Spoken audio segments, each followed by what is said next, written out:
Hello and welcome back to Blasters and Boomsticks with your host Grant and the lovely as ever Dan. How are we doing, my friend? I'm alright, but why are you wearing that stupid Grant suit? I don't know why you're wearing that stupid Dan suit. Fuck off. And by that intro, hopefully you guys know that this week it is Donnie Darko that we're reviewing. So yeah, 2001 Donnie Darko, directed and written, I believe, by Richard Kelly. First time as well. Yeah. Yeah, so I think this film's actually been voted the second greatest independent movie of all time by Empire Magazine. Yeah. Yeah, and for you guys that maybe have not heard of it, it's about a teenage boy, Donnie Darko, the titular character, narrowly escapes a bizarre accident, and he's plagued by visions of a man in a large rabbit suit that manipulates him to commit a series of crimes. What a wanker. Absolutely, yeah. You can never trust people in bunny suits, can you? Not again. No, not for lifetime. No, absolutely not. That synopsis really gives nothing away, does it, of the movie? No. So I've always wanted to ask somebody this.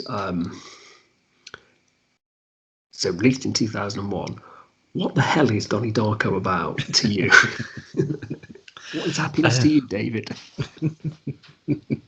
Mate, I don't know, because I think we watched it at college. And then I was impressed by it, so I went out and bought it on VHS. And it had this really, really nice, slick VHS cover. It's made out of cardboard. It folded on itself. It was really nice. And it was embossed. The picture of Frank on the front was embossed. It was really, really nice. And then the more I thought about it, I never actually watched it since I bought it. It might still be at my dad's in cellophane or something somewhere in pristine condition. I do need to find that. But yeah, I never watched it. And so it was absolutely brilliant to get round to watching it this time. And watching the director's cut. Remember very little about the theatrical cut. Yeah. And I was completely sort of floored by it. Again, and I still would struggle to say exactly what it's about. It's such a mixture of it's a coming of age tale. It's about a young lad who's got behavioural problems. He's being seen by a psychiatrist. The constant something's happened in his past. His family are worried about him doing it again, so he's being under review. He's sort of he's being bullied, but he has a group of friends. He's the stereotypical sort of teenage stuff, but then they just throw into this mix this guy in a bunny suit and and time travel and fate lines and Patrick Swayze and also and Drew Barrymore and Celador and all sorts of shit, and it's still going away. He's still like, even though I know I could easily lay it out. If I had half an hour to lay it out, I could tell you exactly what I think happened and what these things mean. But to put it in a sentence, if someone said to me, "What's Donnie Darko about?" I'd just go, "It's about Donnie Darko. Go and watch it." yeah, that is the best. I mean, the thing is, how you've explained that, like, it shouldn't work. The film shouldn't work, should it, at all? It really shouldn't, but it does. And do you think that is because of, I mean, let's talk about it, but the cast, the main cast, I mean, it's Jake Gyllenhaal is unbelievable, and you are rooting for him. Oh yeah, Hungry Hippos. Yeah, absolutely. Christina Applegate and Hungry Hippos, what a combination. But he's like, when he's having one of his episodes, or when he's being manipulated or in a trance or whatever, whichever way you want to interpret it, he's quite creepy and pulls it off really well without looking a little bit silly, which it could have been. Sort of reverts to almost like a childlike state. Yes, isn't it? You're a lot younger. It's like the misbehaviour side of it. And sort of, for example, like Frank, the rabbit tells him to go and, in no certain terms, sort of tells him to go and flood the school. Yeah. But he does it in such a childish. There's a creepy look to him, but it's almost sort of, there's like a giggly sort of silliness to his personality when he's, what you could almost say is in Frank's thrall. But I noticed that when he's at the cinema and they're watching Evil Dead, which is a lovely shout out as well. And it's for the like thing we were parodying a minute ago, and he's like, "Why are you wearing that stupid bunny suit?" And he's got that kind of like childish kind of like in there, yeah. And when he says like, "Why are you wearing that stupid man suit?" And then he's kind of got that kind of like when a kid's kind of been bested, kind of is impressed. So it's. I'm like you. I watched this film once, loved it, bought it on DVD. So I waited after you'd bought it. It was. I think I caught the end of it on TV again. It is like the last bit of a montage with Mad World playing through it. Yeah. And then I never watched it again. Bought the director's cut. Never got around to watching it. And then I was thinking, you know, when you first kind of like open up and have an experience of like a new kind of movie, like so like some mind bending like crazy sci-fi or something like, and I was the further time went on, I was thinking, is this like when you first watch a horror film and you're like, oh, I love that film, and then you go back and you realise you were a kid and it wasn't really that good. So I think I've always kind of avoided rewatching it. But actually, I think the film's great. Oh, it's genius. It's layer upon layer of genius. And I think what enhances the director's cut is because they talk about the book that was written by, is it Grandma Death? Yes. You know, which is about the philosophy of time travel. Yeah. And because the director's cut adds the chapter titles and a brief description about that chapter, or the description of a certain event or something connected to the science fiction part of the story, I don't think it hinders the mystery of anything. I think because it's still almost cryptical in how it's written. So much jargon, yeah, as well. But when you look into it and you think they talk about the artifact, which is the thing that belongs to one realm.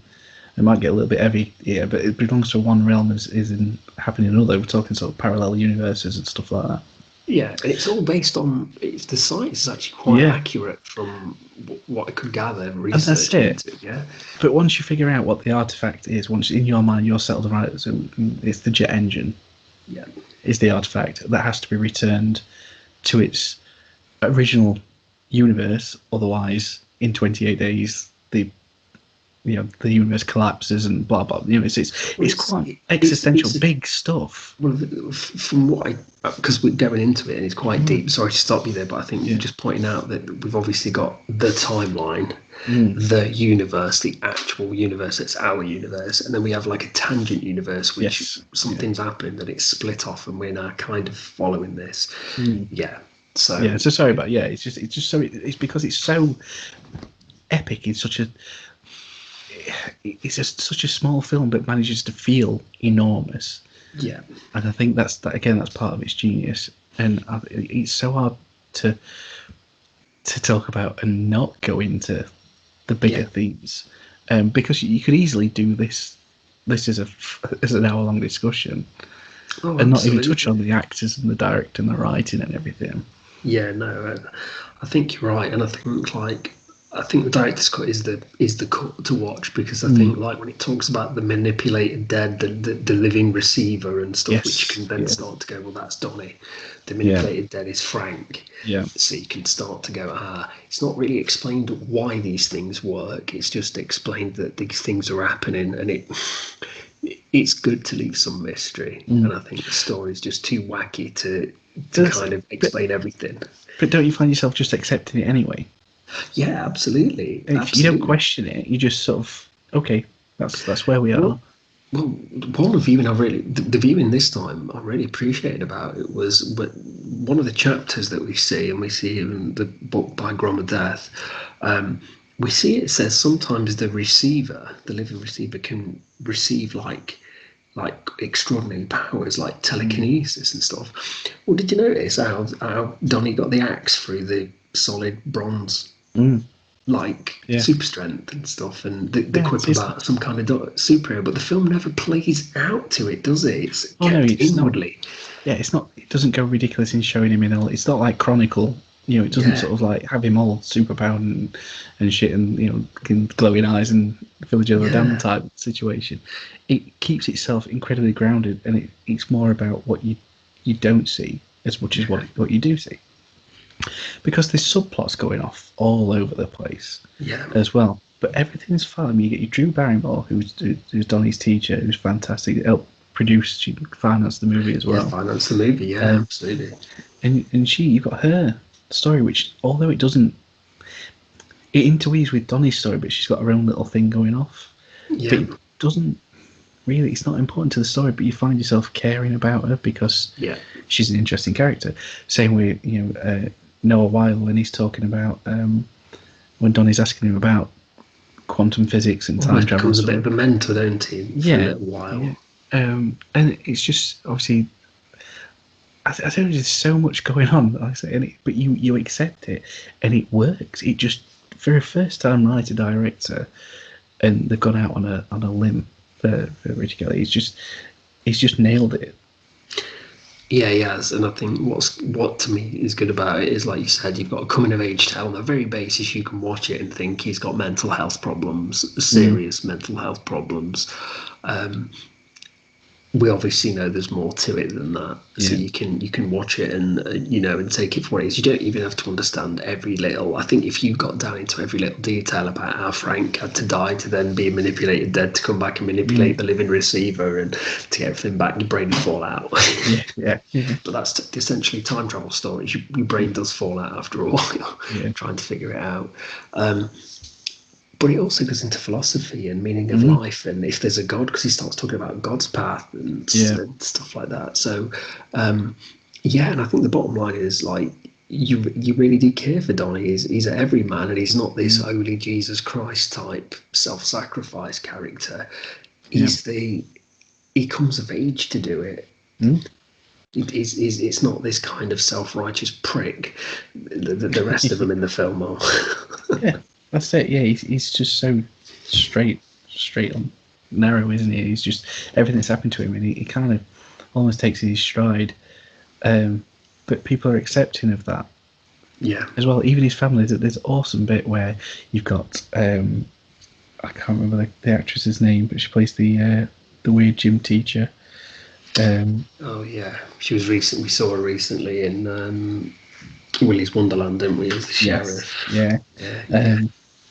And she, she's obsessed with Patrick Swayze's character and his sort of life coaching, up to the point where it's on the curriculum for school. There are no lessons about it. But it's the way sort of Donnie challenges him. He challenges Patrick Swayze's sort of idealistic bullshit, you could say. It's better Grant, by the way. Oh, thank you. Yeah, thank you. And it's just, isn't it nice that you get a feeling that when he tells her to shove it up her arse, and they go to the principal's office, and Mum and Dad, who are obviously concerned about Donnie's mental well-being, but his dad just laughs. Yeah. And he's like, and Mum's saying, we need to do something about this, and Dad's like, yeah, I'll buy him a moped. And she turns around to him and says, "Oh, well, that tells still, I want a divorce." And they're both laughing about it because they know it is bullshit. Even his mum just accepts all this stuff is bullshit. Yeah. Well, when they come to matter, his family, and that's another beautiful part about it as well, because they're all. It's like there's a lovely scene at the beginning where they're all Maggie Gyllenhaal is playing Billy's sister. Yeah. And they're having an argument over the table. Yeah. And they're trying to talk about the little sister's day, and I think Donnie says something like, "You could go suck a fuck." Yeah. And she's like, "Donnie, how does one suck a fuck?" "I'll tell you." And they're like, Dad's just laughing and they're sort of giggling about it and telling daughter to, like, the youngest one to cover her ears or excuse herself from the table. But that family dynamic is just it's very true to life. And again, it's where the script really stands out, is the extraordinary part of the films are very thoughtful, thought-provoking. It's not twee, it's not silly sci-fi, it's clever. But the family drama, the drama of Donnie's story, is just as engaging, just as important, and you feel like it's familiar characters as well. And I couldn't have said it better, mate. And for me, I just wanted to end on the ending. And I think, just to continue your thought there, is, where, I mean, obviously spoilers, the film's 20 years old, Jesus.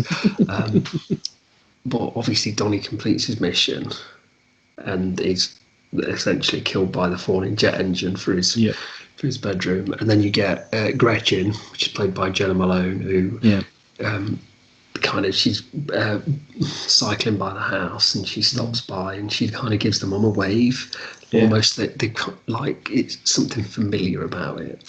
And we see we see the little girl is just don't know what's going off, and it's the dad crying. I was like, like that got me. And the mum that you'd expect it to, like, maybe the mum, as the women as women are portrayed more emotionally in films and stuff. But she's completely just like dead, isn't she? She's just smoking a cigarette and stuff. And it's seeing the dad, because the dad's the one that's got the. He's concerned, but he's trying to have more of the jokey side with Donnie and stuff throughout the film. And the mum's worried about him and touches his face. So then to see the complete opposite. And I think that's, again, it comes down to the characters and the writing. And I think what I really loved about it was that they make a point of saying there's potential that people who are directly affected by the living receiver will have some form of knowledge of this other universe. So all the people who've been affected directly do, like Patrick Swayze's character, it's like they wake from a bad dream. Frank, dreams deja vu. And stuff like that. So they're all. It does make you think where are these characters going to go from there, and it's a shame that, we talked about spoilers, that Donnie had to die. But if Donnie didn't die, Gretchen wouldn't live, and obviously the jet engine fell off the plane that was carrying his mum and sister home, and it's all sort of intertwined, and so there was more at risk. Obviously, if Donnie lives at the end, the fact that Donnie chooses to go back, it's his process, and you take it in because it just happens. He just climbs back into bed, and it all happens. It all works itself out. But you take it from the point of view that the living receiver has these abilities. So for me, that was a clear way of saying that Donnie's in complete control of his fate by that point, fully accepts it, so that everyone else can have a fulfilled life. And well, he's laughing, isn't he? He's like, kind of like, I can't believe it's done. Like, kind of like, it's. And I would say, just a little bit, just off that, for sort of finish up, that I was the soundtrack, because they had a bit more money to play around with the director's score, so they upgraded the soundtrack. So they had more. There's a lot more 80s classics sort of dotted about, and it's all the better for it. Absolutely. The soundtrack is fantastic. Just the soundtrack alone is great. Well, I've actually, you're saying about the VHS, I bought the score. It had Mad World on before it became number one and stuff like that. But the score was pretty decent as well. So, and I agree with you. I think I think adding more 80s classics is the way to go. It's 80s, but it's not over the top. And I'd forgot it was set in the 80s. I'll be totally honest with you. I think it's 88, isn't it? I think 88 is supposed to be set, but they don't go out of your way to tell you. It's not rubbed in your face, is it? Oh, no. So, recommendation stands the test of time. Absolutely, I think it's the test of time.